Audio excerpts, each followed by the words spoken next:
Amen. Good morning, church. Good morning. God is good. Amen. Amen. All the time, God is good. Amen. Ano nga ba yun? God is all that. God is good.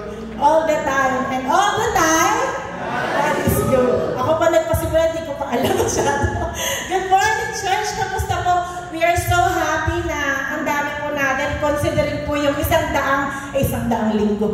Isang linggo na umuulan at bumabagyo. Amen? Amen. Meron po ba tayong first timer ngayong umaga na ito?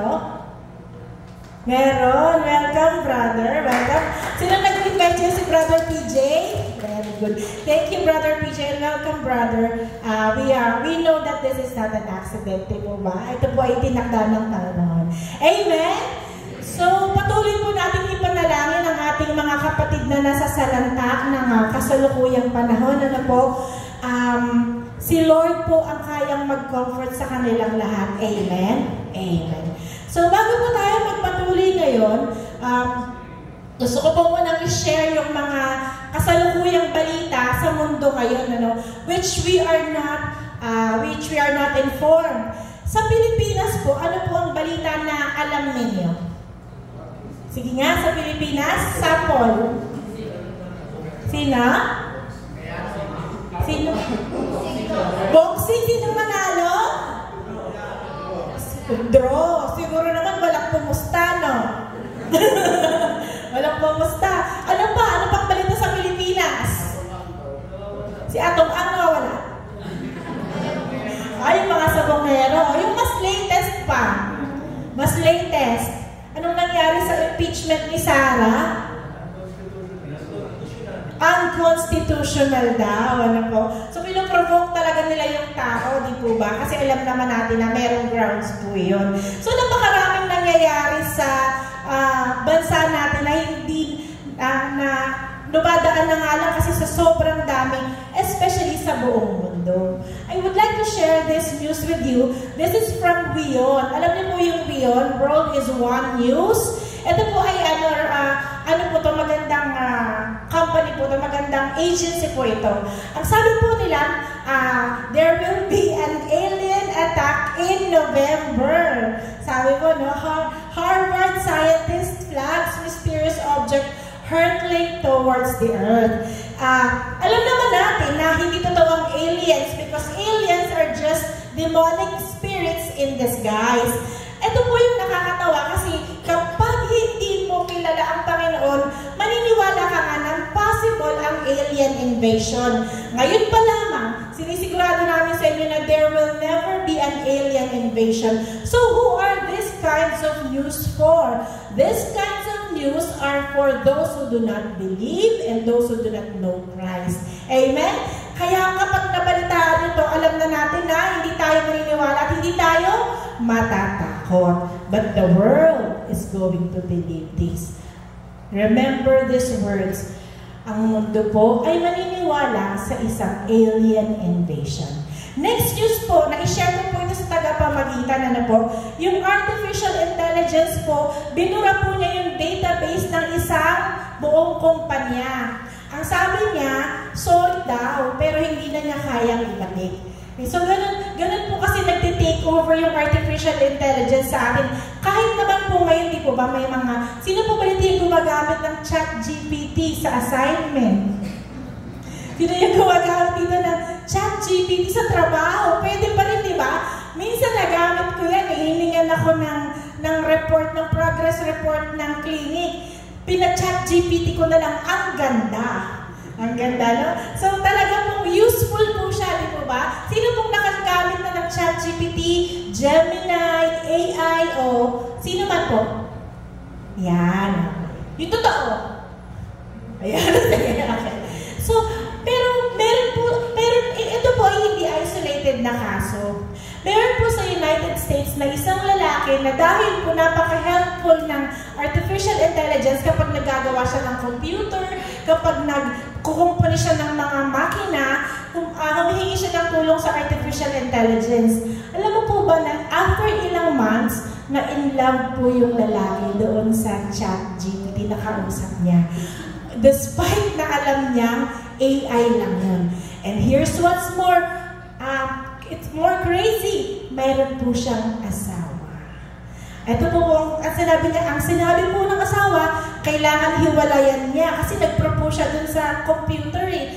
Ang sabi niya, hindi niya kayang ipangako kaya ng hiwalayan dahil naging very helpful sa kanyang well-being.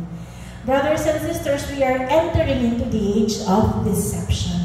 Meron din po akong kilalang personal na mas nahuhumaling po siya sa mga imaginary characters.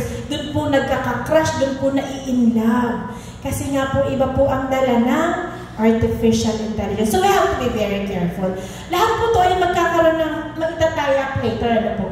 As we have told you, yung red heifer din po, no, these are news from all around the globe. So, ang red heifer po was sacrificed or is about to be sacrificed. Either way, sakop po ito ng 6 months time frame. Okay? Sakop ng 6 months time frame. And we know that the red heifer is related to the Antichrist offering the ashes of the red heifer doon po sa third temple. Brothers and sisters, we are getting closer and closer to the revealing of the Antichrist, but we are more closer to the revealing of Jesus Christ. Amen? That is our hope. Kaya nga, hindi tayo dapat nangangamba o natatakot sa lahat ng mga naririnig natin. I urge you to please search on this, do your own research para hindi po tayo nakikinig lang at alanganin tayong maniwala. Kayo po mismo ang mag-imbestiga. Okay po? Still in Israel, ano po, ang France daw po ay kikilalanin na ang Palestinian state sa darating na mga buwan. Sabi po dito sa news na to, International Summit on the Palestinian State to take place in September. So, September may Palestinian state, November may alien invasion. So, ito po yung sinasabi ng Panginoon na kapag hinati ng mga kalaban niya ang kanyang bayan, babagsak po ang kanyang galit at puot sa mundo. So, kung sa September po nila balak hatiin, kailan natin sa palagay darating ang puot ng Panginoon? Everything is converging. Everything is being tied up to the wonderful and glorious plan of the Lord. We are entering a new era where the new world order is rebuilt, where the new world order is established, Jess. So, handyan na po ang, diba, sinasabi namin sa inyo, ang one world religion is already here. Christian and Islam together, nandito na po yan. One world currency, nandito na po yan. Last week, sinay na po ng President of the United States, yun pong currency na patatakbuhin ng artificial intelligence, nandito na po yan. And of course, the one world government is already here. Brothers and sisters, napakarami pong Kristiyanong natutulog at napakarami pong Kristiyano, even pastors who do not want to admit that we are living in the end of days. We are living in the last second of the last days. Kaya nga po, ang pinakamagandang gawin natin is magsiksik sa presensya ng Panginoon. Amen? Again, no fear in the Lord. Just faith and just a promise. Ang sabi ng ating kinanta, di po ba? Nothing compares to the promise that I have in you. So, ang lahat ng pinahahalagahan natin dito is nothing. Basura, zero, compared sa inihanda ng Panginoon. Kaya po, ito na po yung consummation o yung pinakamagandang mangyayari sa ating buhay. Ang pagbabalik ng Diyos ng mga Diyos at ng Hari ng mga Hari. Amen? Isang malakas ulit po para sa ating Diyos sa buhay. Ang ating pong pag-uusapan ay hango sa Matthew chapter 9 verses 14 to 17. Basahin po natin ano po. Then the disciples of John came to him saying, Why do we and the Pharisees fast often, but your disciples do not fast? And Jesus said to them, Can the friends of the bridegroom mourn as long as the bridegroom is with them? But the days will come when the bridegroom will be taken away from them, and then they will fast. No one puts a piece of unshrunk cloth on an old garment, for the patch pulls away from the garment, and the tear is made worse. Nor do they put new wine into old wineskin, or else the wineskins break, the wine is spilled, and the wineskins are ruined. But they put new wine into the new wineskin, and both are preserved. Basahin po natin sa Tagalog. Lumapit kay Jesus ang mga alagad ni Juan na taga-bautismo at siya'y nagtanong, kami po ay madalas mag-ayuno, gayon din ang mga Pariseo. Ngunit bakit hindi po kayo po nag-aayuno ang inyong mga alagad? Sumagot siya, dapat bang malungkot ang mga panauhin sa kasalan habang kasama pa nila ang lalaking ikinakasal? Kapag wala na ito, saka pa lamang sila mag-aayuno. Walang nagtatagpi ng bagong tela sa isang lumang kasuotan, sapagkat kapag umurong ang bagong tela, mababatak nito ang tinagpian at lalong lalaki ang punit. Wala ring nagsasalin ng bagong alak sa lumang sisidlan, balat, kapag ganoon ang ginawa, puputok ang balat, matatapon ang alak, at mawawasak ang sisidlan. Sa halip, isinasalin ang bagong alak sa bagong sisidlang balat, at sa gayon, kapwa ito magtatagal. Tayo po ay yumuko at manalangin. Ama, marami pong salamat, Lord God, sa inyong salita, sa inyong presensya. Ama, kami po lahat dito ay nagpapalinis, humihingi ng tawad at inaamin ang aming karamihan, Lord God. Pakalinisin mo kami, Lord God. Gamitin mo kaming vessel, Lord God, ngayong umaga. Buksan mo ang aming puso, buksan mo ang aming tenga, Lord God. At wasakin mo, Lord God, ang katigasan ng aming isip at damdamin, Panginoon. Palambutin mo ito sa pamamagitan ng kapangyarihan ng Banal na Espiritu. At hayaan mo na kami po, Lord God, ay malublog at masaturate ng inyong presensya, Ama. Salamat, Lord God. Father God, itago mo po kami sa inyong likuran. We ask, Lord God, that you magnify your name, you glorify your word, you exalt, O God, your presence in this place and throughout the earth and the universe, O God. Ikaw ang maitanghal at mapagpurihan sa pangalan ni Jesus. Ang lahat ay magsabi ng Amen. Amen. Hallelujah. So, meron po tayong batas ng first mention, ano po? In Genesis chapter 9, verse 20, makikita po natin that after the flood, Noah began to cultivate the ground and he planted a vineyard. So, ano nga po ba ang vineyard? Ang vineyard po ay taniman ng ubas. Very good. Ano nga ang tawag sa nagtatanim ng ubas? Vine dresser, husbandman, or viticulturist. Okay? So the first mention of wine was stated in Genesis 9:20. Noah began to cultivate the ground and he planted a vineyard. Ang kwento po nito, pagkatapos po niyang uminom, siya po ay nalasing. Kaya po, malalaman natin ang epekto ng alak sa mga tao. Amen. Ngayon po naman, ano po ang unang milagro ng Panginoon? Ano ang unang miracle na Lord? Ginawa ng tinapay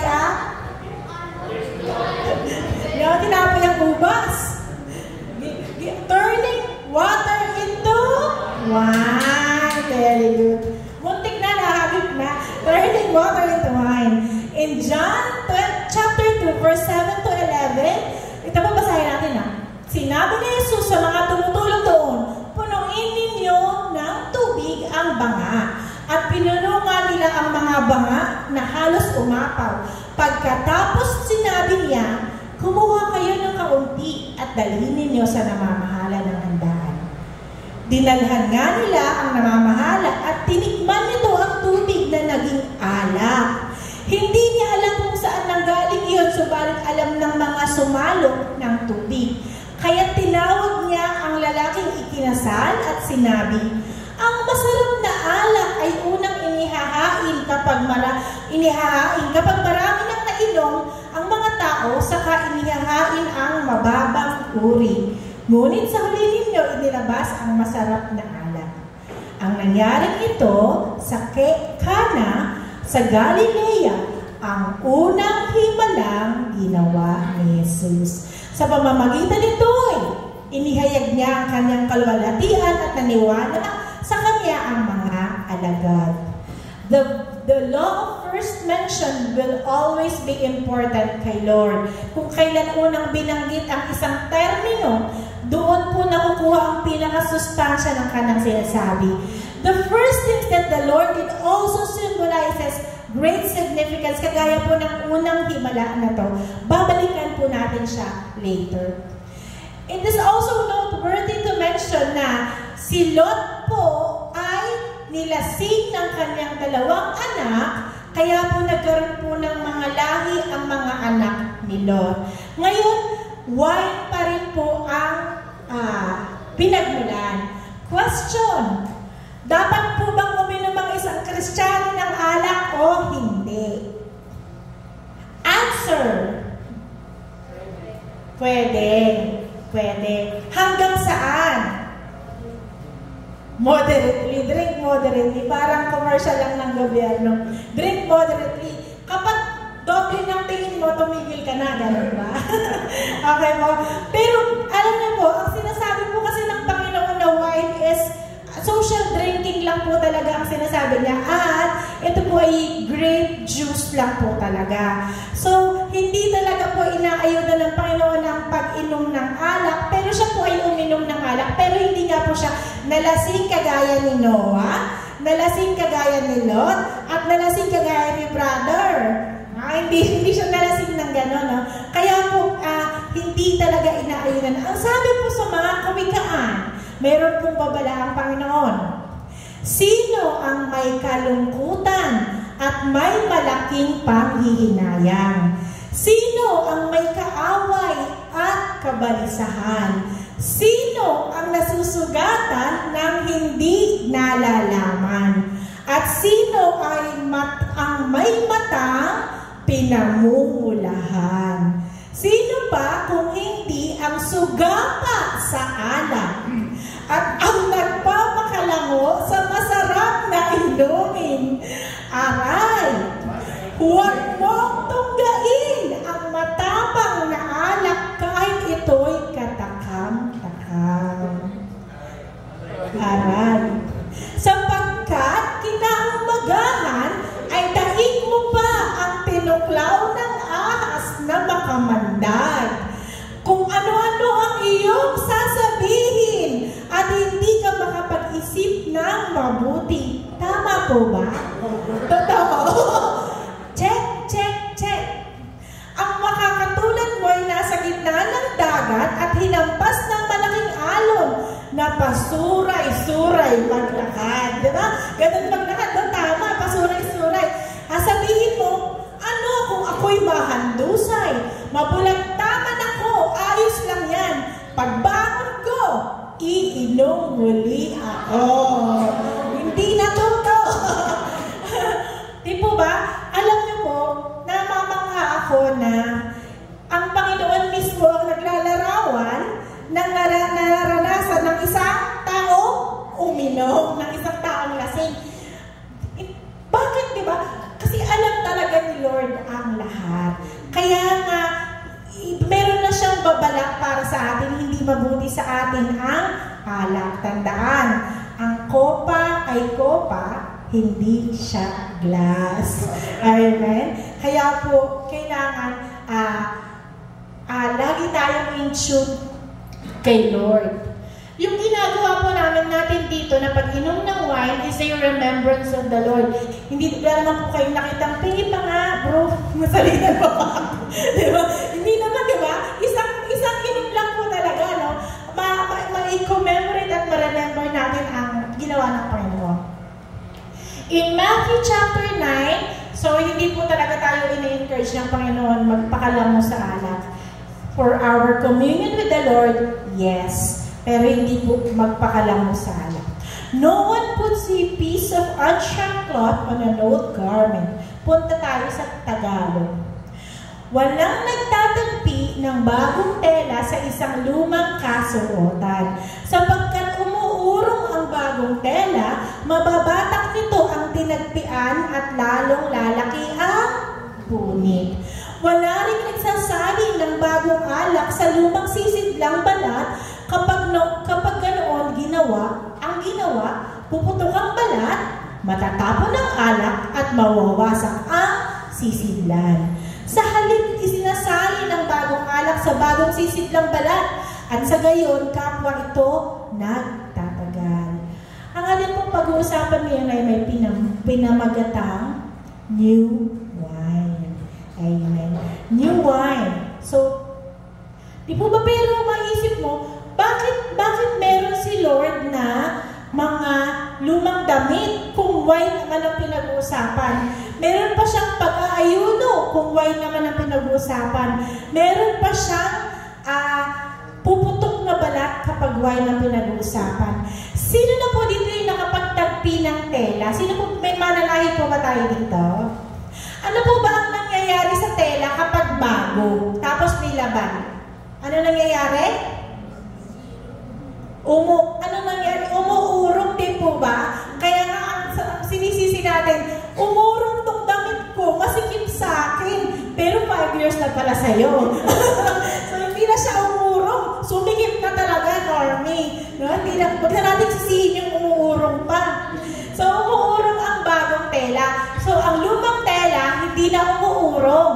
Ang bagong tela, umuurong. Kaya sabi ng Panginoon, huwag mong pagtatagpiin ang bagong tela sa lumang tela. Kasi pag umurong ang bago, lalaki lang ang punit ng luma. Okay? Ang sabi rin po niya, tingnan mo yung punit ng tela dyan. Tingnan mo. Yan, nilagyan siguro yan ng bagong tela, kaya lumaki lang yung punit. Nalala ko yung kapatid natin na may punit, nalala ko yung damit niya. Okay, punta tayo sa parable of the wineskin. Parable of the wineskin. Ito po yung sinasabi kasing sisidlan ng alak. Sa palagay niyo po, saan po ito gawa? Saan gawa? Mukhang gawa siya sa balat. Very good. Mukhang gawa siya sa balat. Ano po? So ito po yung wineskin na tinatawag. Ang wineskin po ay tinatawag na wineskin, pero ang totoo po talaga, wine dahil nilalagyan ng wine, skin dahil siya ay balat. So ito po ay balat ng mga hayop. Ano po? Dito sa video, makikita natin kung ano talaga yung tunay na itsura ng wineskin noong unang panahon. Tingnan natin.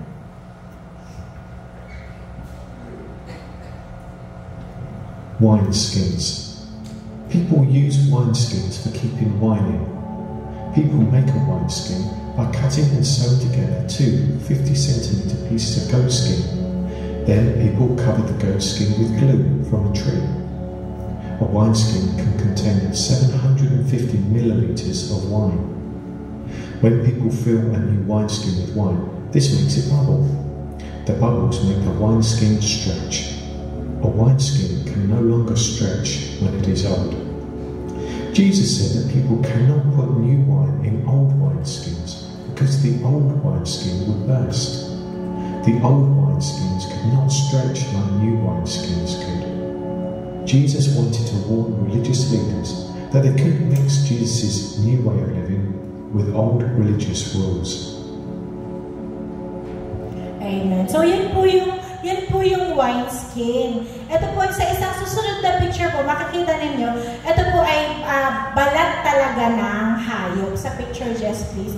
Balat talaga ng hayop. So, ang bagong wineskin ay pwede pang ma-stretch. Pero ang lumang wineskin, hindi na po siya pwedeng ma-stretch. So, yung pagkakaiba ng dalawa. Di ba? Ang daming pwedeng ilaman. Sabi, 750 milliliters. Parang wala pang 1 litro yun. Pero minsan po kasi, so depende po sa laki ng balat, sa laki ng balat po na. Ngayon, punta tayo sa wine press. So, ito po yung wine skin. Ito naman po yung wine press. Noong unang panahon po sa Israel po, ang pressing of grapes ay ganito. Meron silang threshing floor o doon po sa nag-aani sila, meron din po silang wine press. Doon po nila nilalagay yung grapes. Doon po nila tinatapakan yun. Tapos po yung katas, may pupuntahang vessel na may fermentation, may pupuntahan ulit hanggang sa makuha po nila yung wine. Okay? So, technically, ang best way po to produce wine is to, tingnan natin sa video. Ito po yung preferred way para ingatan ang mga buto. Kasi po hindi po pwedeng madurog ang buto dahil lalo siyang papahit. Okay? So, ganito po ginagawa talaga ang wine. Yan. Ew, no? Parang ayaw po na. Ayan. Ganyan. Ayan. Dinudurog. Ayan. Nasa kainin na nila yan. Papay, alin po ka pa, Noel, na masasabaha. Kahit anong linis mo, alin mo ka pa rin yan. So, yan po yung process ng paggawa ng wine. Ano po?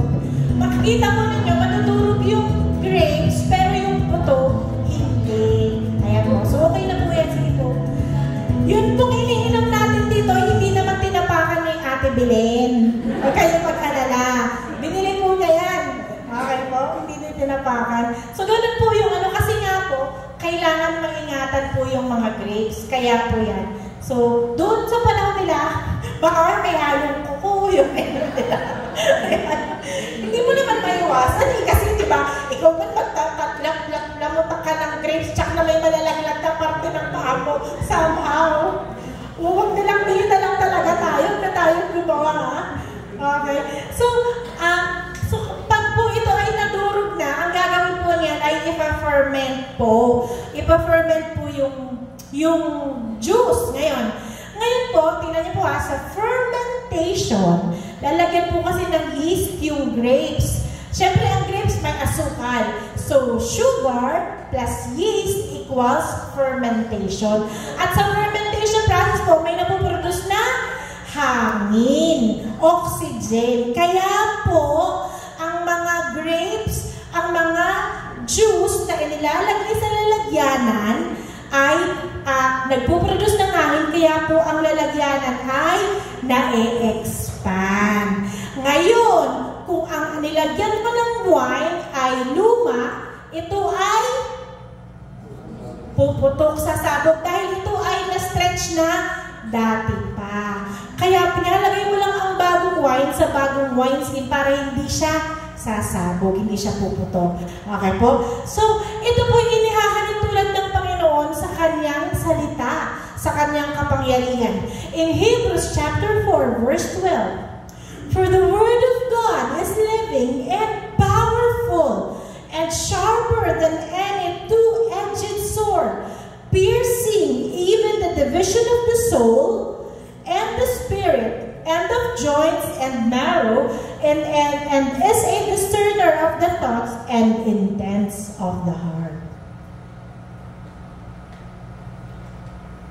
Kailangan ko ng tubig, napakataas ng kanta natin kanina. Kating-kati yung lalaki din ba? Kating-kati lalamunan nyo? Pati yung mga congregation, kating-kati lalamunan eh. Pero napakabuti po ng Panginoon, amen? Napakasarap po ng ating awitan. The word of God is living and powerful. Imposible na makilala mo ang Panginoon at hindi mo maranasan ang kapangyarihan ng kanyang salita. If you have not experienced that, you have not truly encountered the Lord. I am so sorry to say, hindi lahat ng nag-church ay born again Christian. That's the truth. That's why we have to strive na tayo po ay maging tunay sa Panginoon. An affiliation to a certain denomination will never make us a Christian. Will never make us a follower of Christ. Sa Tagalog, ang salita ng Diyos ay buhay at mabisa, mas matalas pa kaysa alinmang tabak na magkabilay may talim. Ito'y tumatagos maging sa kaibuturan ng kaluluwa at espiritu ng mga kasukasuan at buto at nakakaalam ng mga iniisip at binabalak ng puso. This is a double-edged sword. Ito po yung double-edged sword. Ito po yung sword na magkabila ay matalim. Hindi po ba ang kutsilyo natin, kapag naghihiwa tayo, ganyan, isa lang. Kapag medyo matigas yung hiniwa mo, daganan mo ng kamay mo yung kutsilyo para mahiwa. Pag itong ginamit mo, pati kamay mo, hiwa. Kapag ganyan, no? So kasi nga double-edged, ang ibig sabihin, talim, ano yun? Tabak na may magkabilang talim. Ito po hinahalin tulad ang salita ng Panginoon. Kasi po sabi niya, magkabila ang talim. So ibig sabihin, anuman po ang saan man itara ang tabak na ito, kapag po nag-forward ka, may mahihiwa. Pag nag-backward ka, may mahihiwa. Kapag ini-angle mo ng konti, may mahihiwa. Ang ibig sabihin, ang salita ng Diyos is very active and alive sa ating mga buhay. Hindi ito powerless na pinasakit. Ayun, sabi ng Panginoon ito, hindi. There is power in the word of the Lord. Buhay ang salita ng Panginoon.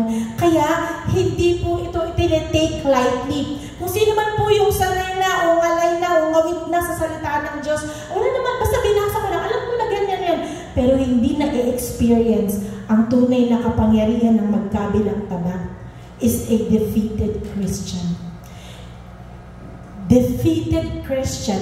Dahil tinanggalan tayo ng blessing na maranasan kung paano binabago ng Panginoon ang ating mga buhay. Ang sabi ng Panginoon in Isaiah 55:11, gayon din naman ang mga salita na lumalabas sa aking bibig. Ang mga ito'y hindi babalik sa akin ng walang katuturan. Tutuparin ito ang aking mga balak at gagawin ito ang aking ninanais. Sino man po ang nakakarinig ng salita ng Panginoon, ang mga salita po ito ay hindi pwedeng masasayang. Ang mga salita po na ito ay hindi po pwedeng mawawala ng bisa.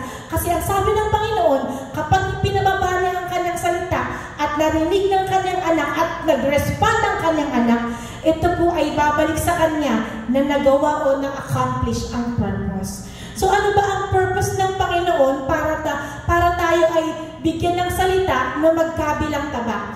Ano ba ang purpose ng Panginoon kung bakit pinararating niya sa atin ang kanyang banal na salita? Ang purpose niya is to change us. Ang purpose niya is to renew us. Ang purpose niya is i-ready tayo para sa isang new wine, para sa kanyang pagbabalik, hindi tayo masisira. Nasa akala natin, ready tayo. Akala natin, ready tayo na tanggapin siya pagbalik na. Pero pagbalik pala niya, sasabog tayo because we do not know Him at all. Sasabog tayo, mawawasak tayo because we grew up hearing the word Christ, saying the word hallelujah, but hindi pala natin tunay na nauunawaan yung kapangyarihan ng kanyang salita. The word of the Lord is powerful. It is never idle. Kaya po, ang mga tunay na tumanggap sa Panginoon, na nagpabago sa Panginoon, is a new creation. Amen? It is a new creation. We are new wineskin, ready to receive the Lord when He comes in glory and power. Amen? Napaka-makapangyarihan ng Diyos. Hindi siya kayang i-handle ng isang lumang lalagyan. Hindi siya kayang i-handle ng isang fake Christian. Hindi natin kayang i-mock si Lord. Hindi kayang i-handle ng nagpapanggap na born again Christian o binago ng Panginoon ang kapangyarihan ng Panginoon. Only the Lord will discern the heart, the intents, and our motives. Siya lamang ang nakakaalam. Amen. Hallelujah. Glory to God. In 2 Corinthians 5:17, therefore, if anyone is in Christ, he is a new creation. Old things have passed away. Behold, all things have become new. New wine is a symbol of renewal. It is a symbol of the regeneration of the Spirit from being dead to being alive in Christ. To being dead in the world o patay sa mundo at kasalanan pero buhay sa pangako ng Panginoon. Hindi kayang unawain ng mundo ang pinag-uusapan natin, mind you. Hindi nila kayang unawain ang pinag-uusapan natin because their eyes are veiled and their minds are calloused and their hearts are calloused. New creation, new in Christ because we've died to our sins and we have been living a new life that is from God. Ang sabi po sa Romans 6:6, for we know that our old self was crucified with Him, so that the body ruled by sin might be done away with, that we should no longer be slaves to sin. So hindi na po tayo alipin ng kasalanan. It is true. Lahat po tayo is naging alipin ng kasalanan. May mga bagay na kapag tiningnan mo, hindi na mabura sa isip mo. Alam niyo po yun. Ganun po yung kasalanan. Mga college po ako, ang mga kaibigan ko, nanonood ng mga hindi magagandang panoodin noon. So, dahil po ako noon, takot ako sa aking father, hindi ako tumitingin.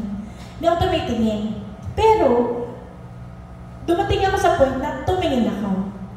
Tapos po, nung tumingin ako, hindi ko na po nakalimutan yung nakita ko. And after that, hindi na po ako natakot tumingin. It took me a very long time para po hindi na ulit tumingin. And I give credit to the Lord kasi po siya yung nagbigay sa akin ng power para hindi na ulit tumingin.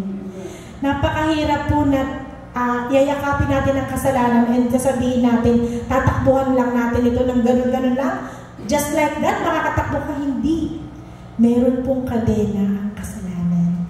Meron pong tanika lang inilalagay. That's why, kahit anong gusto nating umalis sa kasalanan, we cannot. By our own strength and our own power, we cannot. Only the Lord will take us from that. Yan po yung naiintindihan ni. Hindi na ako ganon hindi dahil sa akin. Hindi na ako ganon kasi pinago na ako ng Panginoon. Ang sabi in Ephesians chapter 4 verse 22, iwanan ninyo ang dating pamumuhay. Hubarin na ninyo ang dating pagkatao na nasisira dahil sa masasamang pagnanasa. Magbago na kayo ng diwa at pag-iisip at ang dapat ninyong isuot ay ang bagong pagkatao na nilikhang kalarawan ng Diyos at nahahayag sa matuwid at banal na pamumuhay ayon sa katotohanan. Meron pong revelation si Lord dito na ang bagong, na ang imahe po pala natin ay hindi po ang imahe ng Panginoon ay hindi yung imahe natin nung tayo nasa kasalanan pa. Ang imahe po ng Panginoon ay ang imahe natin nung tayo po ay tumawag sa Panginoon at iniligtas na niya. Ang ibig sabihin, hindi niya imahe yung taong nakalugmok at naglulublog sa kasalanan na ayaw magpaahon sa kasalanan. That's not the image of the Lord. Ang sabi, ang dapat ninyong isuot ay ang bagong pagkatao na nilikhang kalarawan ng Diyos. Only if we have been transformed like a new creation, doon lang natin pwedeng sabihin, kamukha natin ang Panginoon.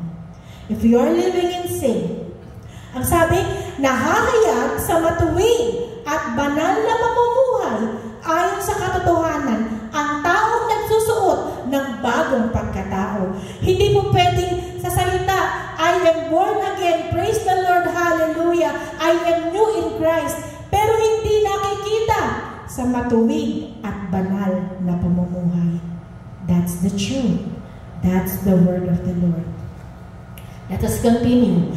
Dahil dito, itinakwil na natin ang pagsisinungaling at tayong lahat ay magsabi ng totoo sa isa't isa, sapagkat tayo bahagi ng iisang katawan. Kung magagalit man kayo, iwasan ninyo ang kayo'y magkasala. Huwag ninyong hahayaang lumubog ang araw na galit pa rin kayo. Huwag ninyong bigyan ng pagkakataon ng dyablo. Ang magnanakaw ay huwag nang magnakaw, sa halip magtrabaho siya ng marangal para sa sariling kabubuhay at makatulong sa mga nangangailangan. Huwag kayong gumamit ng masasamang salita, kundi iyong magpapalakas at angkop sa pagkakataon upang makapagdulot ng mabuti sa mga nakikinig. Huwag ninyong saktan ang kalooban ng Espiritu Santo sapagkat siya ang tatak ng Diyos sa inyo. Ang katibayan na kayo'y tutubusin pagdating ng araw. Alisin na ninyo ang lahat ng sama ng loob, puot at galit. Huwag na kayong mangbulyaw, manlalait at mananakit ng damdamin ng kapwa. Lahat po tayo ay guilty sa mga sinabi ng Panginoon dito. Dahil lahat po tayo, one way or the other, one point in time, nagagawa natin maaaring hindi nga lang isa, dalawa, o maaaring lahat. Ang sabi naman ng Panginoon, kapag guilty tayo sa isang kasalanan, guilty tayo sa lahat. Kaya nga po walang malinis sa atin, pare-parehas po tayong makasalanan, kahit po ako ang nagsishare ng salita ng Panginoon. Ang sabi niya, huwag nating saktan ang kalooban ng Espiritu Santo sapagkat siya ang tatak ng Diyos sa inyo. When we accepted, nung inaccept natin ang Panginoon sa ating buhay, nanahan sa atin ang banal na Espiritu. At ang banal na Espiritu po, kapag nasaktan natin o na-offend natin, pwede po siyang umalis sa buhay natin. Kaya nga po kailangan pangalagaan natin ang kaligtasan na ibinigay ng Panginoon kasi balang araw, pagbalik ng Panginoon, pagbalik niya sa mundong ito, ang magiging sign niya na tayo ay sa Kanya ay ang banal na Espiritu. Kapag tinatnan na tayo na na-offend natin ang banal na Espiritu at wala ang banal na Espiritu sa atin, ano ang kakahinatnan natin? And sabi in Romans 12:2, huwag kayong makiayon sa takbo ng mundong ito. Sa halip, hayaan ninyong baguhin ng Diyos ang inyong pag-iisip upang maunawaan ninyo ang Kanyang kalooban. Sa gayon, magagawa ninyo kung ano ang mabuti at kalugod-lugod at ganap na kalooban ng Panginoon. Meron po tayong mga hilig o meron po tayong mga inclination. Nung tayo po ay hindi pa nakakakilala sa Panginoon, ang usapan po ng Panginoon ng pinatutungkulan ay boring. Noon po tayo ay hindi pa nakakakilala at binago ng Panginoon, ang worship song po ay boring. Noong po tayo hindi pa binabago ng Panginoon, ang ating pong mga gusto ay yung mga rock concert, inuman, mga chismis, mga horror movies, yung mga bagay po na masama para sa ating mga espiritu. Pero hindi po ba ninyo napansin na this is a question to each and everyone. Babalik na din ko po. Napansin po ba ninyo na nung tinanggap nyo ang Panginoon at binago na kayo ng Panginoon, nawalan na kayo ng appetite sa mga dati niyong kinahihiligan? Amen. Yun pong mga dating attracted sa sugal, nawala na siya ng panlasa. Hindi ko na type. Ako po yung appetite ko kasi mahilig ako makinig ng music, mahilig ako mag-memorize ng lyrics ng worldly. Nawalan ako ng appetite. Hindi ko na siya gusto, hindi ko alam kung bakit. Kung dati nakakapanood tayo ng pornographic materials, nawalan na tayo ng appetite. Bakit? Kasi ayaw mong saktan o ma-offend yung banal na espiritu na nasa loob ng katawan mo. Nawalan ka na ng appetite sa sa mga bagay na makamundo. Nung hindi pa tayo nakakakilala sa Panginoon, balikan mo yung search history mo. Tapos ikumpara mo nung nakakilala ka sa Panginoon. Ibang-iba. Amen? Amen? Now, ang tanong, nakita na po ba natin yung mga pagbabago na yun sa buhay natin? Remember, born-again Christianity is not a religion. This is a relationship. Ito yung relationship na iniingatan mong huwag masaktan yung Diyos mo na nagligtas sa'yo. Ito yung relationship na ayaw mong masaktan ng Espiritu niya na nananahan sa'yo. Ito yung relationship na gusto mo datnan ka ng Panginoong Yesus na ready ka pagbalik niya. That is a relationship. Amen? It is never a religion. Attending church, doing Bible study, helping the poor, lahat yan maganda. But it's not about that. It's a relationship. Ngayon, kung nakapasok na tayo sa relationship, ngayon ang relationship na to ay magbubuga ng magagandang gawa. Ngayon, gusto kong tumulong kasi gusto kong i-please ang Ama. Ngayon, ayaw kong manood niyan kasi ayaw kong masaktan ng Ama. Ngayon, gusto kong gawin to kasi gusto kong pagbutihin ito para sa Ama. It is a totally different perspective kapag tayo ay binago na ng Panginoon. Amen? Amen. Palakpakan ko natin ang ating Diyos na lutulo. Wine is not just renewal, it is a covenant. Di po ba? Ang sabi nga po, in Luke 22:20, likewise, he also took the cup after supper, saying, this cup is the new covenant in my blood, which is shed for you. Ang sabi niya, nung ininom na ang alak, this cup is the new covenant, o ang bagong tipan na papailalim sa kanyang dugo na inialay niya para sa atin. Kaya po, kung nung tinanggap natin yon, tayo ay namatay na sa ating, patay na ang kasalanan sa ating buhay. Meron pong magandang illustration sa internet. Gusto ko sanang gawin in the actual. Pero i-reserve ko na lang po in the future preaching. There is a new covenant. Yun po ang pinanghahawakan natin. Ito po yung bumago sa atin. Ito po yung sanhi na naging pagiging bago natin. New wine is also healing for us. In Isaiah 53:5, makinig po tayong mabuti. Ano po? Kailangan alam ng bawat mananampalataya ang pangako ng Panginoon. Ang sabi ng Panginoon, but He was pierced for our transgressions, o siya ay napunit, tinusok sa ating mga kasalanan. He was crushed for our iniquities. Dinurog siya para sa ating mga karumihan. The punishment that brought us peace was on Him. Ang parusa na nagbigay sa atin ng pag-asa at kapayapaan ay sa Kanya niya inako. And by His wounds, we are healed. So, sa paggawa ng alak, sa imagery na pagdurog ng bawat grapes, pagtapak, pagwasak, pagcrush, doon lumabas ang katas. Ganon din po lumabas ang dugo ng Panginoong Yesus. Paano po ba siya nagpakasakit sa krus? Siya po ay nilatigo, siya po ay pinagpasan, siya po ay sinuntok, dinuroan, tinadyakan, hinampas, hinambalos, minak. Siya po ay dinurog din. Siya po ay winasak rin. Para po ang katas, ang dugo niya ay dumaloy at umagos. At ang dugo po na ito, yun yung kaligtasan natin. By the stripes, kaya po kapag may nagkakasakit, sabihin mo, i-declare mo, by the stripes of Jesus, pinagaling na niya ako eh. Kaya walang karapatan ang kasalanan sa bawat mananampalataya. It is always a battle between faith and unbelief. Madalas, mas may belief pa tayo sa magtatawas. Mas madalas.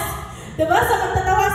Actually, mga pasyente, bago pumunta sa doktor, pupunta muna sa magtatawas.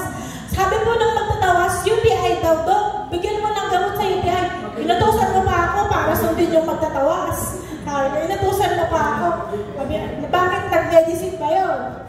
Pero minsan, mas malakas din ang tiwala natin sa doktor kaysa sa Panginoon, which is very, very wrong. Amen. Ang i-declare mo lagi, sa kanyang pagpapakasakit, sa kanyang paghihirap, tayo ay kanya nang ipinagaling. Amen? Kaya pag meron kang nararamdaman sa katawan mo, i-declare mo. Kapag meron kang nakikita sa anak mo, i-declare mo. Never accept illness in your family, in our family. Amen? We rebuke it kasi pinagaling na tayo ng Panginoon. The Lord didn't die for nothing. His suffering on the cross, where His blood was shed, where the grapes or the grape juice was shed, we are already healed by that. Merong plano ang Panginoon. Merong plano ang Panginoon. Balikan natin yung, ano nga po ulit yung first miracle ng Panginoon? Turning water into wine. Turning water into wine. So tibo ba? Noon, meron pong 6 water pots na meron pong tubig. 6 water pots represent the number of man. Kasi po, the number of man is 6.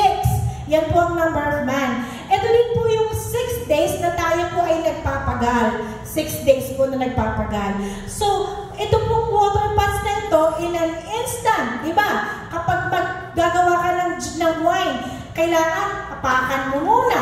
Kailangan i-ferment mo muna. Kailangan hayaan mo muna ng mga 3 weeks. Bali mga 3 months, 6 months meron ka ng wine. Pero ang Panginoon, nilaktawan niya lahat ng mga yon. Hindi niya na pinagdaanan ng fermentation process. In an instant, the water was turned into wine. Ganun rin po ang kapangyarihan ng Panginoon nung tinanggap natin ng Panginoon. Tayo po na makasalanan. We have the numbers. Binago tayo ng Panginoon in an instant. Wala kang kailangan gawin. Wala kang kailangan pagbayaran.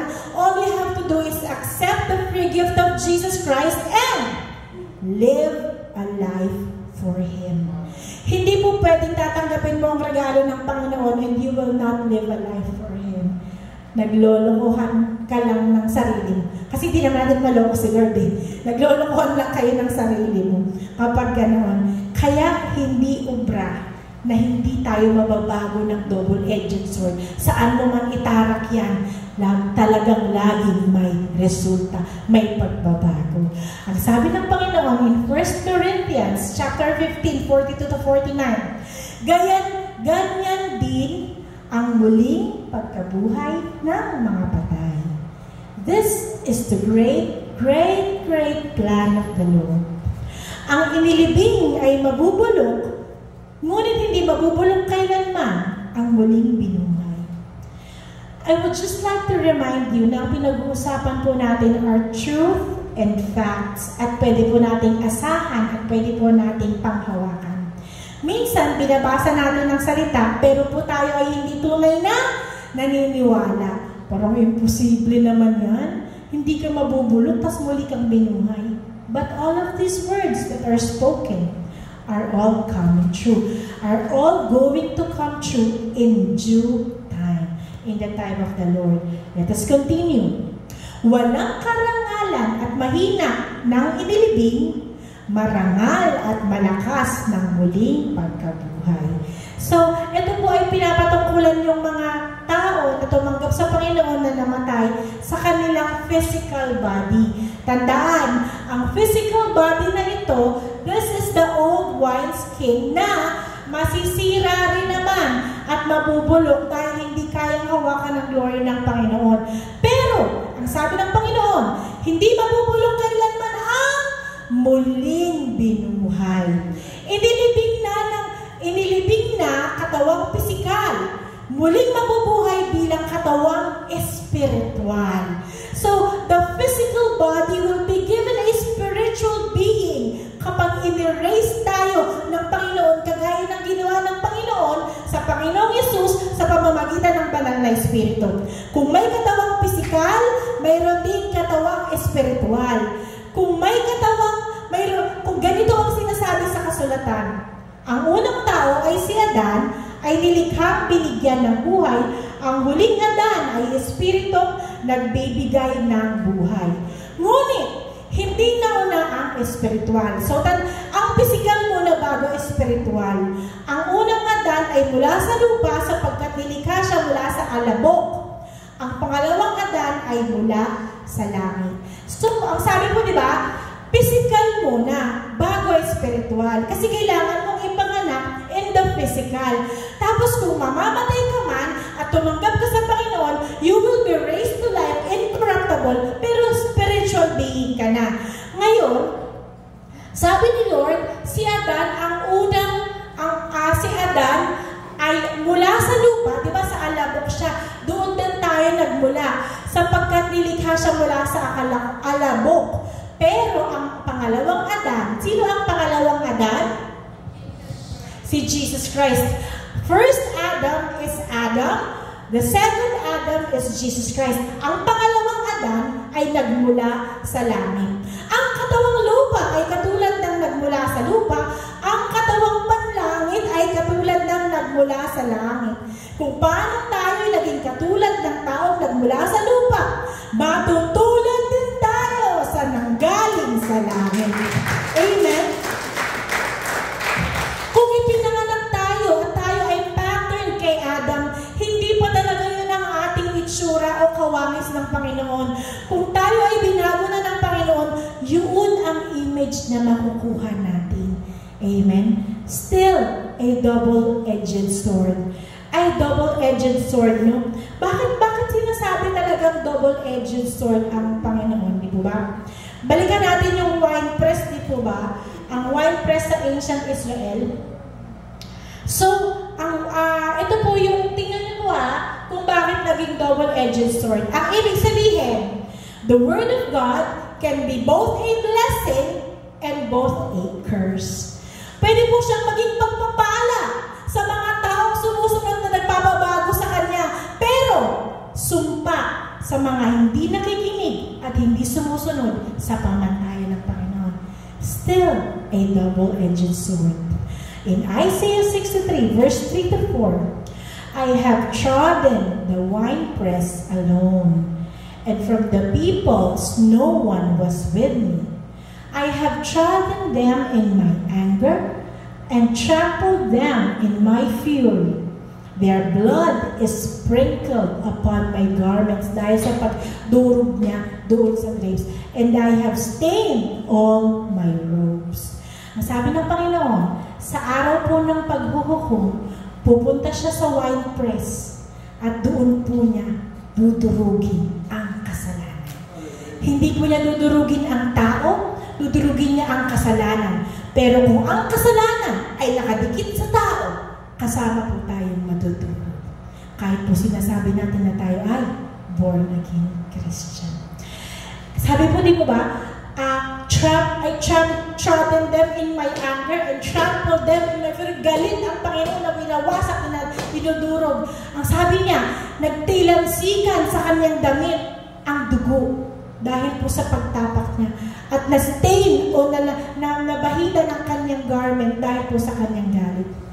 This is a warning para sa ating lahat, especially para sa ating lahat. Ang mundo, hindi nila alam ang salita ng Diyos. But we hear the word of the Lord. We know the plan of the Lord. This is a double-edged sword dahil sa unang verses from verse 3, nandoon ang galit ng Panginoon. But at the same time, in verse 4, for the day of vengeance is in my heart, but the year of my redeem has come. Ang panahon ng pagligtas sa kanyang mga anak ay darating at the same time. In Tagalog, ang sagot ni Yahweh, pinisako ang mga bansa na parang ubas. Wala man lang tumulong sa akin. Tinapakan ko sila sa tindi ng aking galit, kaya't natigmak sa dugo ang aking damit. Nagtakda na ako ng araw upang maghiganti, sapagkat tumating na ang panahon ng aking pagliligtas. In the same way that the Lord plans to reveal and to redeem His people, sa mundo na ito. Double-edged sword, double the power. The Lord is glorious. Hindi biro ang Diyos na sinasamba natin. He is wonderful. He is magnificent. He is glorious. He is beyond intelligence. Hindi biro ang kapangyarihan ng Diyos na sinasamba natin. Ang sabi ng Pahayag 14, 9-10, ang sumunod sa dalawa ang ikatlong anghel na sumisigaw. Sino mang sumasamba sa halimaw at sa larawan nito at nagpatatak sa kanyang noo o sa kamay ay pag-iinumin ng Diyos ng purong alak ng kanyang puot na ibinubuhos sa kopa ng kanyang galit. Pahihirapan sila sa apoy at asupre sa harapan ng mga banal na anghel at sa harapan ng Kordero. Again, this time, wine is symbolizing judgment. Ang sabi po, di ba, purong alak. So, meron pong alak na diluted, kaya nga bumababa yung hindi ko sure, basta po diluted siya, hindi siya masyadong matapang. Pero ang sabi ng Panginoon, sa araw po ng kanyang paghihinti, purong alak ang kanyang ipaiinom sa kanyang mga kalaban. Amen. Napakasakit at napakasaklap kung tayo ay namuhay na sa kasinungalingan. Kung tayo ay kumbinsido sa ating sarili na tayo ay karapat-dapat sa harapan ng Panginoon, pero ang dami pala nating mga dalang bagay na magsasami ng ating pagkawasak. All along, ang ina-expect natin, we will be revealed in glory. Pero pala biglang fury o galit ang matatanggap natin. Ang sabi in Matthew chapter 7, 21-23, hindi lahat ng tumatawag sa akin, Panginoon, Panginoon, ay papasok sa kaharian ng langit. Kundi ang mga taong sumusunod sa kalooban ng aking Ama na nasa langit. Sa araw ng paghuhukom, marami ang magsasabi sa akin, Panginoon, hindi po ba sa inyong pangalan ay nangaral kami? Preacher po yan na kagaya ko. Nagpalayas ng mga demonyo at gumawa ng mga himala, ngunit sasabihin ko sa kanila, sasabihin ng Panginoon sa kanila, hindi ko kayo kilala, lumayo kayo sa akin, kayong mga gumagawa ng kasamaan. This will be the most painful experience that we will ever experience. Huwag loobin ng Panginoon na tayo'y manakaw ng kalaban at maloko ng kalaban. Because the devil will encourage you to go to church. Okay lang sa kanya yan. Ang diablo, okay lang na mag-Bible study ka. Ang diablo, okay lang din na sabihin mong born again Christian ka. In fact, marami nga pong churches ang gawa ng diablo. Totoo po yan. Nakakapagtaka po ba? Marami pong churches na ginawa ang diablo. Bakit? Para ma-confuse ang tao. Bakit merong ganitong belief? Bakit merong ganitong belief? Bakit merong kailangan ganito? Bakit merong kailangan ganito? It is all from the devil, from the enemy. Kaya nga po, kung hindi tayo wise, na tayo mismo nagsasaliksik at nag-aaral ng salita ng Diyos, maluloko tayo. Amen? Iniisip mo, ito ang tamang relihiyon, umanib kayo sa amin, kami ang tama. Walang tamang relihiyon. Pagdating sa langit, walang kikilalaning relihiyon ang Panginoon. Isang pangalan lamang ang kanyang hahanapin para tayo ay makapasok at i-recognize niya. Pangalan ng Panginoong Yesus lamang. Amen. So, hindi religiosity o hindi pagpunta sa church, it is a relationship. A relationship na gusto mong ingatan, gusto mong i-nurture, gusto mong pangalagaan, gusto mong i-respeto. Meron ka bang ka-relationship na binabastos-bastos lang? Meron bang ka-relationship na binabaliwala lang? Meron bang ka-relationship na kung minsan lang natin maisipang pasyalan o kausapin? Meron bang ka-relationship na hindi natin kilala? Diba ang sagot ko is hindi.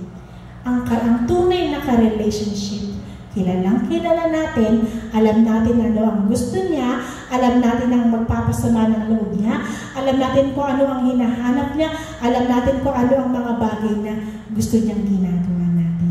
That is a relationship. Pagdating ng araw na yun, only the Lord knows, only the Lord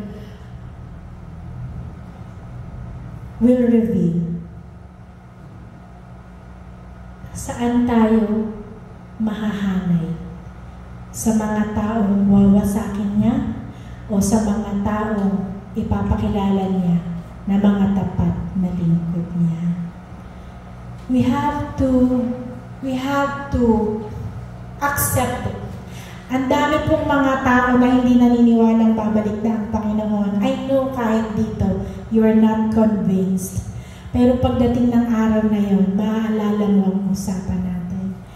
Kailangan nating paghandaan ang eternity natin because there's no more time. Sa nangyayari sa buong mundo, how much more time we have left. Napakabuti ng Panginoon dahil po tayo po ay binibigyan niya ng pagkakataon. Ang sabi niya sa kanyang salita in Matthew 26:29, habang sila'y kumakain, dumampot si Jesus ng tinapay, at matapos magpasalamat sa Diyos ay pinaghati-hati niya yun. Binigay sa kanyang mga alagad at sinabi, kunin niyo ito at kanin, ito ang aking katawan. Pagkatapos, dumampot siya ng kopa at nagpasalamat sa Diyos at ibinigay iyon sa kanila. Sinabi niya, kayong lahat ay uminom nito sapagkat ito ang aking dugo na katibayan ng tipan ng Diyos. Ito ang aking dugong ibinuhos para sa kapatawaran ng kasalanan ng marami. Ang pangako ng Panginoon, sinasabi ko sa inyo, hindi na ako iinom itong katas ng ubas hanggang sa araw na inumin kung panibago kasalo ninyo sa kaharian ng Ama. May pangako ang Panginoon para sa kanyang mga tapat na lingkod. Ang katas ng ubas na ibubuhos ng Panginoon balang araw ay pagsasaluhan natin sa kaharian ng Panginoon. Nagmamatter na lamang kung pag in-reveal ang Panginoon in His glory, in His power, and in His might. Tayo po ba ay old wineskin o new wineskin na kayang tanggapin ang kapangyarihan dahil po tayo ay sumunod at namuhay ayon sa kalooban ng Ama. Tayo pong lahat ay tumayo. Hallelujah.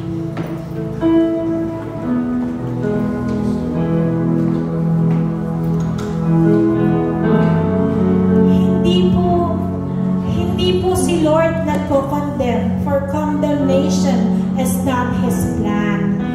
The plan of the Lord is salvation. Kaya nga po gusto niya pong ipaliwanag sa atin kung gaano kahalaga ang relationship na pinangahawakan natin. At ang lahat ng relationship po ay may kaakibat na obligasyon at responsibilidad. Hindi ubra na tatanggapin lamang natin ng Panginoon at mamumuhay tayo in our old life, in our old self, in that old wineskin na balang araw ay sisirain din dahil sa kapangyarihan ng Panginoon. We have to let our lives be transformed, our minds be renewed sa kapangyarihan ng Panginoon nang sa gayon ay tunay nating maunawaan ang kalooban ng ating Ama. Maaaring nagsustruggle tayo sa maraming kasalanan, but there is only one way para ma-eliminate yan sa ating buhay. And it is to completely surrender to the power and to the will of the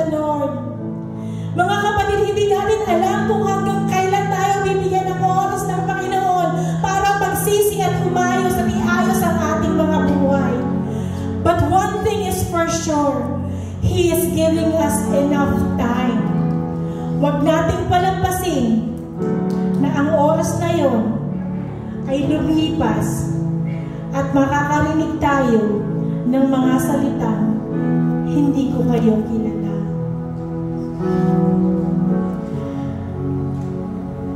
Let us renew our relationship with the Lord. Alam natin sa ating mga sarili kung ano ang ibinibigay natin sa ating relationship sa Panginoon. There's still time. Nurture your relationship. Respect your relationship. Value your relationship with the Lord. Hallelujah. My Jesus, my Savior, there is none like you. All of my days, I want to praise the wonders of your mighty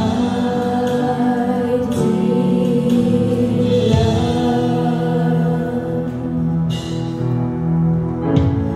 My comfort, my shelter, tower of refuge and strength. Let every breath, all that I am, never cease to worship you. Come on, church, let's lift our hands to the Lord right now. Shout to the Lord, all the earth, let us sing. Power and majesty, praise to the King. Mountains bow down and the seas will roar at the sound of your name. I sing for joy at the work of your hands. Forever I love you, forever I stand. Nothing compares to the promise I have in you. The earth let us sing. Power and majesty, praise to the King. Mountains bow down and the seas will roar at the sound of your name. I sing for joy at the work of your hands. Forever I love you, forever I stand. Nothing compares to the promise I have in you.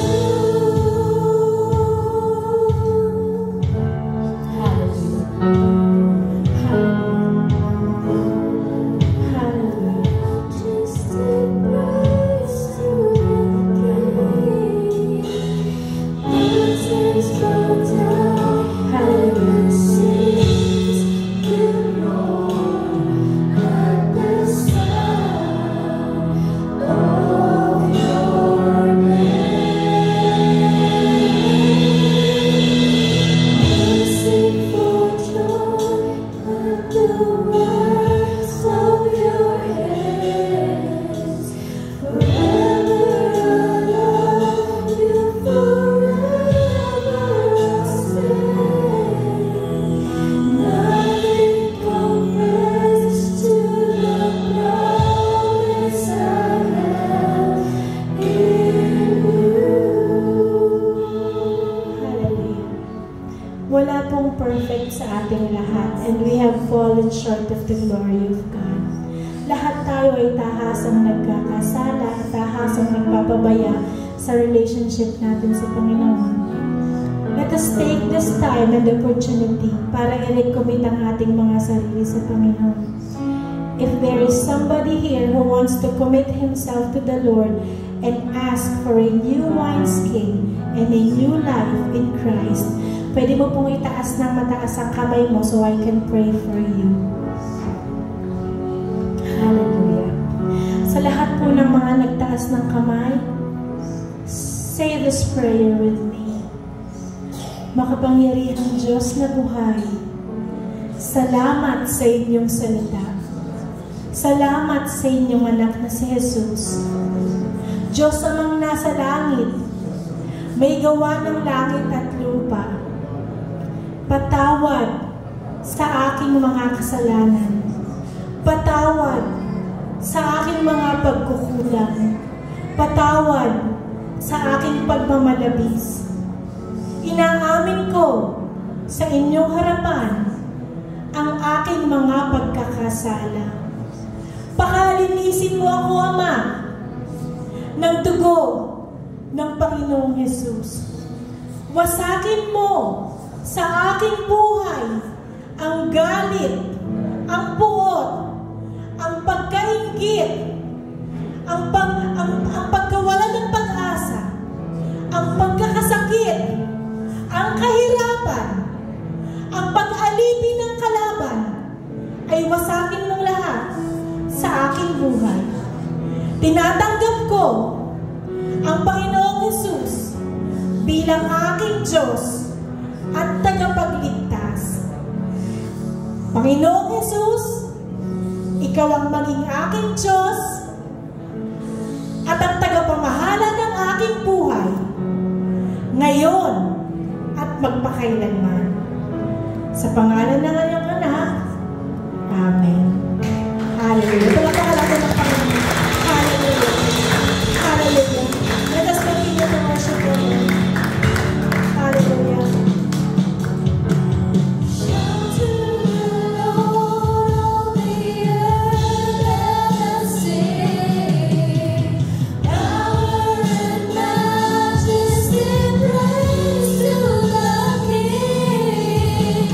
Mountains bow down.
sakripisyo sa krus ng Kalbaryo. Salamat, Ama, sa pangalan ni Jesus. Amen.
Dumampot si Jesus ng tinapay at matapos magpasalamat sa Diyos ay pinaghati-hati niya iyon. Ibinigay sa mga alagad at sinabi, "Kunin niyo ito at kainin. Ito ang aking katawan." Atin pong pagsaluhan.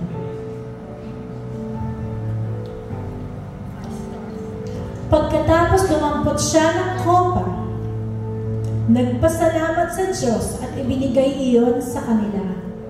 Sinabi niya, "Kayong lahat ay uminom nito sapagkat ito ang aking dugo na katibayan ng tipan ng Diyos.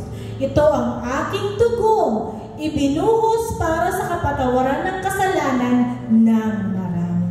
Sinasabi ko sa inyo, hindi na ako iinom nitong katas ng ubas hanggang sa araw na inumin ko ang panibago, kasama nakasalo ninyo sa kaharian ng aking Ama."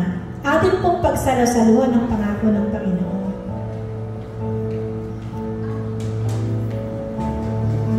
Ama, marami pong salamat, Lord God, sa tinapay, sa katawan, sa dugo na nabuhos para sa aming Panginoon. Salamat, Ama, sa pangalan ni Jesus.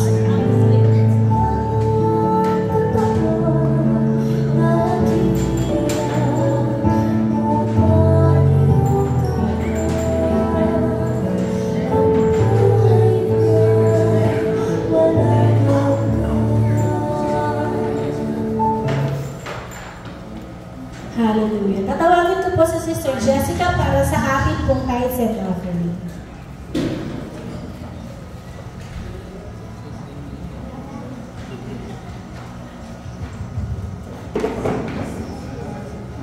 Good morning, Bride of Christ. Bless na bless po ba ang lahat? Amen.